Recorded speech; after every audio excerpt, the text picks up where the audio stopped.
Can email marketing and email list building work for a service-based business like a carpet cleaner or a pool cleaning company, or maybe it's just a house cleaning or a pressure washing business? Can it work? And the answer is 100% yes.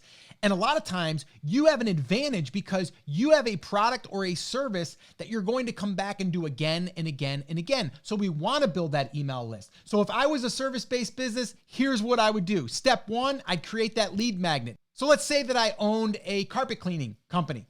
I would offer 1 room free, something like that. If I was a pool cleaning company, I might offer your first pool cleaning free.